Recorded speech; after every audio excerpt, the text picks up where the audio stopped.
பரிகாத்தான் national கட்சியின் உள் விவகாரங்கள் குறித்த அமாட் ஃபத்லி ஷாரியின் கருத்துகள் தொடர்பாக பாஸ் கட்சியின் தகவல் பிரிவு தலைவர் மீது ஒழுங்கு நடவடிக்கை எடுக்க வேண்டும் என்று பெசாத்து தலைவர் ஒருவர் விடுத்த அழைப்பை பாஸ் கட்சி நிராகரித்துள்ளது.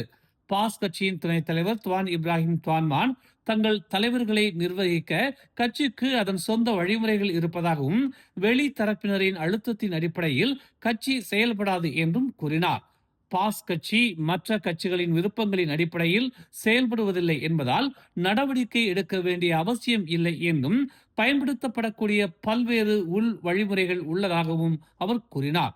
நேற்று பெர்சாத்து உச்சமன்ற உறுப்பினர் ஆர் சஞ்சீவன் பாசிர்மாஸ் நாடாளுமன்ற உறுப்பினர் மீது ஒழுங்கு நடவடிக்கை எடுக்குமாறு பாஸ் கட்சிக்கு அழைப்பு விடுத்தார். கூட்டணியின் உள் விவகாரங்களில் மௌனம் காக்குமாறு விடுக்கப்பட்ட உத்தரவை ஃபத்லி மீண்டும் மீண்டும் புறக்கணித்து வருவதாக அவர் குற்றம் சாட்டினார். அடுத்த பொது தேர்தலில் எந்த ஒரு தொகுதியிலும் போட்டியிட இடைநீக்கம் செய்யப்பட்ட பெசாத்து முன்னாள் உயர்மட்ட தலைவர்களில் ஒருவரான வான் சைஃபுல் வான் ஜானுக்கு உதவ பாஸ் கட்சி தயாராக இருப்பதாக ஃபத்லி கூறியதாக வெளியான செய்திகளை தொடர்ந்து இந்த அழைப்பு விடுக்கப்பட்டது. தனிநபர்கள் எந்த ஒரு அரசியல் கட்சியிலும் உறுப்பினர்களாக இல்லாத பட்சத்தில் அவர்களை வேட்பாளர்களாக நிறுத்தும் உரிமை பாஸ் கட்சிக்கு உண்டு என்று துவான் இப்ராஹிம் தெரிவித்தார். இறுதி காலம் வரை மன கசப்புகளை வைத்திருக்க வேண்டிய அவசியம் இல்லை என்றும் இன்னும் கட்சியில் உறுப்பினர்களாக இருப்பவர்களை தாங்கள் மதிப்பதாகவும் அவர் தெரிவித்தார். ஆனால் அவர்கள் கட்சியில் இருந்து நீக்கப்பட்டவுடன் மற்றொரு கட்சியில் சேர்ந்து போட்டியிட அவர்களுக்கு சுதந்திரம் உண்டு என்றும் அவர் தெரிவித்தார். பாஸ் மற்றும் பெசாத்து கட்சிகளுக்கு இடையிலான உறவுகள் மேலும் மேலும் பதட்டமாகி வருகின்றன. குறிப்பாக பாஸ் கட்சியின் தலைவர் அப்துல் ஹாடி அவால் பெசாத்து உடனான தனது கூட்டணியை மறு பரிசீலனை செய்வதாக கூறியதில் இருந்து இந்த பதட்டம் அதிகரித்துள்ளது. ஜொஹூர் மாநில தேர்தலில் பெர்சாமா கட்சி போட்டியிடும் என்று ரபிசி ரம்லி மற்றும் நிக் நஸ்மி நிக் அமாட் அறிவித்துள்ளனர். இவ்விருவரும் கட்சி போட்டியிடும் தொகுதிகளை அடையாளம் காண்பதற்காக ஜொஹூரில் உள்ள பெர்சாமாவின் பிரதிநிதிகளுடன் மேலதிக கலந்துரையாடல்களை மேற்கொள்ளவிருப்பதாக தெரிவித்துள்ளனர். மே 17ஆம் தேதி பெர்சாமா மீண்டும் தொடங்கப்பட்டு ஒரு மாதத்திற்கும் குறைவான காலமே உள்ள போதிலும் 2026 ஜொஹூர் மாநில தேர்தல் ஜொஹூர் வாக்காளர்களுக்கு தம்மை அறிமுகப்படுத்திக் கொள்ள பெர்சாமாவுக்கு ஒரு வாய்ப்பை வழங்குகிறது என்று குறிப்பிட்டனர். இது குறுகிய காலத்தில் பெர்சாமா தனது தேர்தல் இயந்திரத்தை நிறுவவும் மற்ற எதிர்கால தேர்தல்களுக்கு தயாராவதில் அதன் வலிமையை சோதிக்கவும் அனுமதிக்கும் என்று அவர்கள் ஒரு அறிக்கையில் தெரிவித்தனர். பெர்சாமா தனது முக்கிய செயல் திட்டத்தின் மீது கவனத்தை ஈர்ப்பதற்காக நாடு தழுவிய சுற்றுப்பயணத்தையும் மேற்கொள்ளும் என்றும் அதன் முதல் நிறுத்தம் ஜூன் 7ஆம் தேதி மலாக்காவாக இருக்கும் என்றும் முன்னாள் அமைச்சர்களுமான அவர்கள் அறிவித்தனர். கடந்த மாதம் கோலத்திரங்கானுவில் நடந்த சாலை விபத்தில் 18 வயது இளைஞரின் தலை துண்டிக்கப்படும் அளவுக்கு அஜாக்கிரதையாக வாகனம் ஓட்டி மரணத்தை ஏற்படுத்தியதாக குற்றம் சுமத்தப்பட்ட 43 வயது வியாபாரி விசாரணைக்கு உட்படுத்தப்பட்டுள்ளார். கோலத்திரங்கானு நீதித்துறை நடுவர் நீதிமன்றத்தில் நீதிபதி ஷரீஃபா அமீர்தா ஷாஷா அமீர் ஷரீஃபுடீன் முன்னிலையில் குற்றச்சாட்டு வாசிக்கப்பட்ட பிறகு அஸ்ரிசால் ஹிஷாம் காலிட் என்ற அந்த நபர் குற்றத்தை மறுத்து வாதிட்டார். மே 19ஆம் தேதி பிற்பகல் 3:36 மணிக்கு ஜலான் லோசாங் ஃபேரி சாலையில் வாக்ஸ்வாகன் காரை அபாயகரமாக ஓட்டி 18 வயதான வா ஹான் கியோங் என்பவருக்கு மரணத்தை ஏற்படுத்தியதாக அவர் மீது குற்றம் சுமத்தப்பட்டுள்ளது. அஸ்ரிசாலுக்கு 10,000 ரிங்கிட் பிணைத்தொகை வழங்கப்பட்டதுடன் வழக்கு முடியும் வரை அவரது ஓட்டுநர் உரிமம் இடைநீக்கம் செய்யப்பட்டது.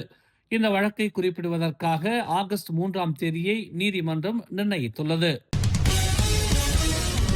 தெமர்லோ சுங்கை பகாங் ஆற்றை நீந்தி கடக்க முயன்ற போது வெள்ளத்தில் அடித்து செல்லப்பட்டதாக நம்பப்படும் ஒருவரின் உடலை மீட்பு குழுவினர் கண்டெடுத்துள்ளனர்.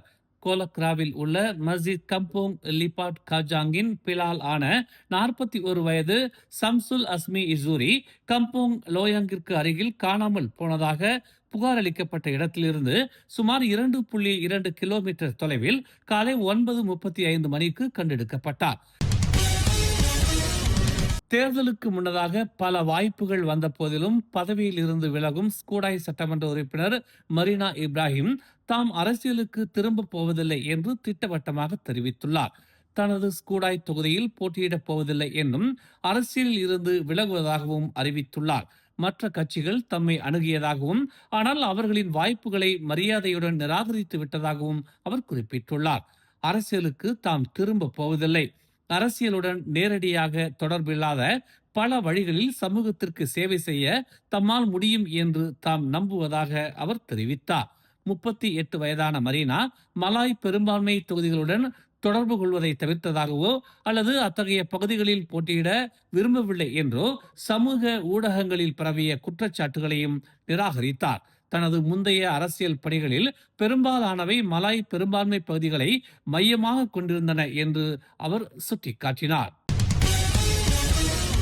தாப்பா அருகே குனோங் பத்து பூத்தே பகுதியில் காணாமல் போன 49 வயது மலையேறும் வீராங்கனையான ஜஸ்லிண்டா ஜலுதீனை தேடும் மற்றும் மீட்கும் பணி சிறிய அளவில் தொடரும் என்று காவல்துறை இன்று தெரிவித்துள்ளது. 11வது நாளாக இப்பணி இறுதி கட்டத்தை எட்டியுள்ள போதிலும் ஜஸ்லிண்டாவை கண்டுபிடிப்பதில் அதிகாரிகள் உறுதியாக உள்ளதாக தாப்பா மாவட்ட காவல்துறை தலைவர் கண்காணிப்பாளர் அப்துல் மாலிக் ஹசீம் கூறினார். தற்போது இந்த தேடுதல் மற்றும் மீட்பு பணியில் பல்வேறு முகமைகளைச் சேர்ந்த 116 பணியாளர்கள் ஈடுபட்டுள்ளதாக அவர் தெரிவித்தார். இருப்பினும் இனி வரும் காலங்களில் இந்த தேடுதல் பணி முறைப்படுத்தப்பட்டு முதன்மையாக தீயணைப்பு மற்றும் மீட்புத்துறை, வனத்துறை, அப்பகுதி மக்கள் மற்றும் அரசு சாரா அமைப்புகளால் மேற்கொள்ளப்படும் என்று அவர் தெரிவித்தார். ஓம்ஸ் அறவாரியத்தின் ஆதரவில் மலர் டிவி வழங்கும் திரையிசை கண்ட இலக்கியம் நயம்பட உரைப்போம் 2026. பேச்சுத்திறன் உள்ளவர்களா நீங்கள்? உங்களுக்காக காத்திருக்கிறது பரிசு மலை. எண்ணற்ற திரைப்பாடல்களில் பண்டைய இலக்கிய கருத்துகள் கையாளப்பட்டுள்ளன. கண்ணதாசன், வாலி, பட்டுக்கோட்டை வைரமுத்து முதல் பலரும் பண்டைய இலக்கிய செயல்களை தங்கள் பாடல்களில் கையாண்டுள்ளனர். அப்படிப்பட்ட பாடல்களை அடையாளம் கண்டு 5 நிமிடங்களில் விளக்கி நயம்பட உரைத்து காணொலியாக்கி அனுப்புங்கள். 2 பிரிவுகளாக இப்போட்டி நடைபெறுகிறது. பிரிவு 1 18 முதல் 25 வயதினரும், பிரிவு 2 26 வயது முதல் அதற்கும் மேலானவர்கள் கலந்து கொள்ளலாம். பெறப்படும் காணொலிகளில் இருந்து 10 பேர் இறுதி சுற்றுக்கு தகுதி பெறுவர். முதல் பரிசு 5000 ரிங்கிட் தங்க பதக்கம், கோப்பையுடன் சான்றிதழ். இரண்டாம் பரிசு 3000 ரிங்கிட் தங்க பதக்கம், கோப்பையுடன் சான்றிதழ். மூன்றாம் பரிசு 2000 ரிங்கிட் தங்க பதக்கம், கோப்பையுடன் சான்றிதழ் மற்றும் 7 ஆறுதல் பரிசுகள் 500 ரிங்கிட் கோப்பையுடன் சான்றிதழ். மேலும் அதிரடி பரிசுகளும் காத்திருக்கின்றன. இறுதி சுற்று ஆகஸ்ட் 29ஆம் தேதி மிக பிரம்மாண்ட மேடையில் நடைபெறுகிறது. போட்டிக்கான மேல் விவரங்களையும் விதிமுறைகளையும் malartv.org எனும் அகப்பக்கத்தில் பெற்றுக் கொள்ளலாம். தொடர்புக்கு 01 2 244 301 என்ற எண்களில் அழைக்கலாம். பங்கேற்பாளர்கள் உடனே பதிவு பாரத்தை பூர்த்தி செய்து போட்டியாளராகுங்கள். மேலும் செய்திகளை தெரிந்து கொள்ள தமிழ் மலர் இணையதளம், தமிழ் மலர் செயலி மற்றும் மலர் டிவி யூடியூப் சேனலை வலம் வாருங்கள். எங்களோடு இணைந்திருக்க மலர் டிவியை பதிவு செய்து கொள்ளுங்கள். உறவுகள் மகிழ்ந்திட விருப்பம் மற்றும் பகிர்வு சேவையை சொடுக்கிடுங்கள்.